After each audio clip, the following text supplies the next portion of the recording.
Man, oh man, what a week it has been, y'all.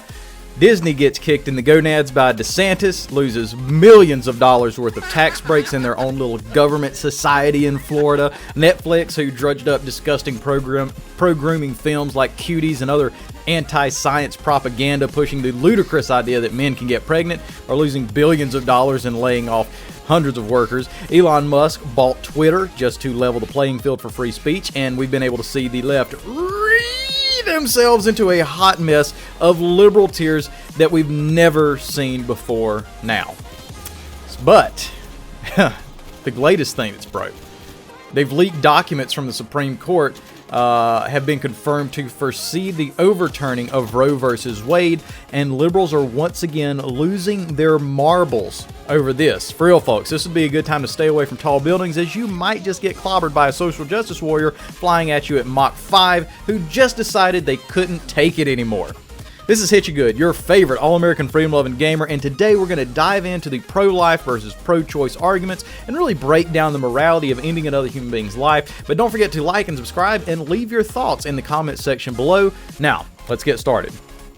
So, I don't normally do videos quite like this unless I really feel like I have something to add to the conversation, and in this instance, I really believe that I do, beyond the masses of what's going out through Twitter, which is absolutely fun to watch. These people are losing their ever-loving minds over this.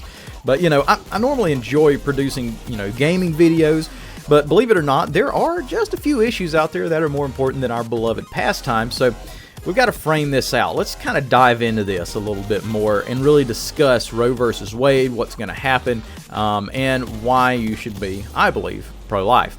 Now, Roe versus Wade basically told the populace from a federal level that you can kill unborn children in the womb. The rest, as far as restrictions and the like, based on how many months you have to wait or for what reasons, have been left up to the states, which has left Republican lawmakers moving the ball on this issue as slowly and as painstakingly as possible, just so they have something to pat themselves on the back for every election cycle, and something to, quote-unquote, fight against during, the next election season. So, just a little context to all this. Now, the overturning of Roe v. Wade is not going to unilaterally ban abortion across the U.S. It simply puts that power back into the hands of the states, and while some liberal states will have full-on abortion up to birth, states that have laws such as Alabama does that are, quote, contingent on the Supreme Court's ruling will effectively ban abortion as soon as the court rules against it. Therefore, people will have to travel across state lines to legally murder their babies. So, we've got a whole lot of people over here on the left. And believe me, I want you to keep an open mind to this. I am just unilaterally speaking my mind on this, and I understand that there are good-natured, good-hearted, well-intentioned people who say, no, it's the right of the mother, and you really want people's rights to be protected. But we're going to explain how, really, if you want people's rights to be protected, you have to include all people. So there's a lot of people on the left and also the Libertarian Party that decry their stances. We're protecting the mother's right to choose over her body, her choice. And believe me, I'm all about the right to choose. In fact, abortion is literally the only issue on the left that they run on that has anything to do with giving individuals a right to choose. Anything.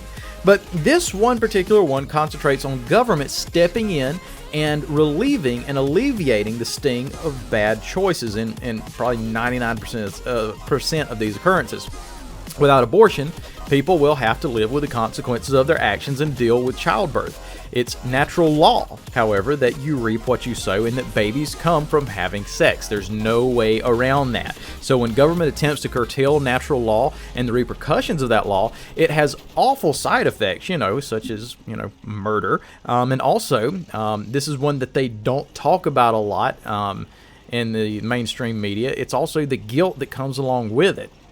Not only that, but the lifestyle of being unhappy, switching from one partner to another without finding true companionship and happiness with one another is also a huge detriment to our lives. So, the basis of the pro-life argument is this. My side, the sole purpose of government is to protect your rights. Let me repeat that. The sole purpose of government is to protect your rights. Well, what about the right of the mother? We're going to get to that. You should be able to do anything you like as long as it does not infringe on the rights of another human being. And know the right to skirt the responsibility of taking care of your baby isn't a natural right. No matter how high-pitched you can scream at other people, it's not a natural right. So in understanding that the government exists to protect the rights of others, the argument comes down to, when does that baby become an other? When does it become another person to you? And if you're actually giving an answer to that, honestly, you're basically saying that you are the sole arbiter over who dies and who lives based on your opinion, which, when dealing with another's life, I think it's best to have our opinions rooted in some sort of fact as much as possible, or at least, at bare minimum, at least err on the side of life, right? Wouldn't you think so? Wouldn't you want that for you if your own life was in question? I'd tend to think so. So, the question that we have is, when does life begin? You know, many want to throw out numbers of weeks, numbers of months that a mother has been pregnant to judge whether or not that baby is actually alive. But weeks and months don't really mean anything. What happens during said weeks, during said months, at certain points during the pregnancy period, such as a heartbeat, such as breathing, those actually matter. So many want to say that the heartbeat is, you know, the arbiter of if it's life or not. So let's go ahead and start there. Let's go ahead and dive into that, you know, and apply that logic across the board. That's what we're going to do with all of this. Whenever somebody says, well, a baby's alive when they can feel pain, when there's heartbeat, when they can breathe, when they can sustain life, let's apply that logic all the way across the board. If you're going to claim to be logical, you have to be coherent. You have to, you know, be constant in your logic. So let's say, you know, in hospitals, when a patient's heart stops, doctors and nurses do everything they can to bring that person's heartbeat back. They are not pronounced dead, and it is still worth the time, it is still worth the effort, it is still worth the energy to save that life in many cases, unless it's a DNR, do not resuscitate. They're still alive, and the same goes for a patient who has stopped breathing. In one instance, we're allowed to kill a fetus whose heart isn't beating or isn't breathing yet, but in the other, in most cases, doctors and nurses go to the furthest lengths they can to save that life that has not yet been extinguished. And if I were to find a person who was still alive but not breathing, if I were to pull out a gun and shoot them, it's still going to be murder in the eyes of the law. So there's that.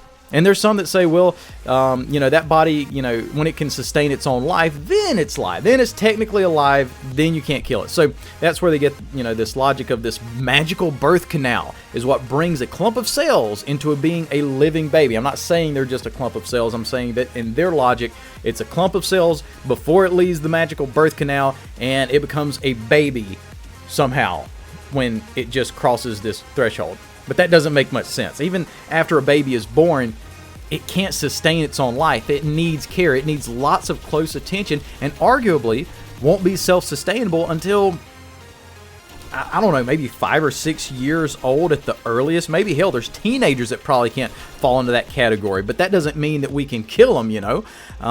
Another example, if someone is on life support and they cannot sustain their own life without outside help, it does not make it legal for me to shoot and kill them. Some leftists say that we need to be they need to be sentient. Well, if they're sentient, then by definition, you know, that then they're alive. And by definition, sentient means to be able to feel or perceive things.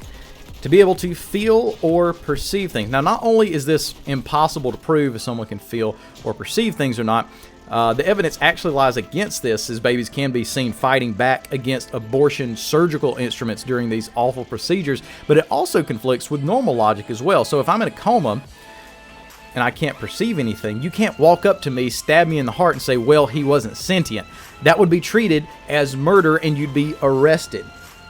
My life in that instance would be precious to society, but for some reason society would rather side with a mother who would just rather not have to deal with the problems of child rearing instead of the precious life of the baby. The logic is just not coherent. The logic is also not coherent that women are the only ones to have a say. If a woman wants to, you know, gets to decide that she doesn't have to be a mother, why can't a man decide he doesn't want to be a dad? Or why can't he also decide that he wants to be a dad and have a say in what happens to his son or daughter? Because there's countless stories of very distraught men who have been through the most traumatic experience by having their significant other kill their children before those kids even have a chance at breathing air, playing with their toys, going on a first date, driving their first car, working their way up in society, and also experiencing the wonderful benefits of procreation. And that father is robbed of that experience of raising that child and being a dad. But, let's say the opposite is true, and the man doesn't want to be a dad. If a woman can opt out of being a mother, why can't a man opt out of child support and being a dad? So if you're going to claim that your argument is logical, you have to carry that logic all the way through, all the way out. And at the end of the day, it all comes down to, is life precious? If your own life and decisions come before anyone else's, yeah, you might be pro-choice. But if life is precious in all of its forms, whether conceived in rape or conceived with abnormalities, you're going to be pro-life. And if you still think that it's okay to abort a baby at any time, then you need to apply that same logic to grown adults as well. If you're pro-choice, you're pro-murder. And it's as simple as that.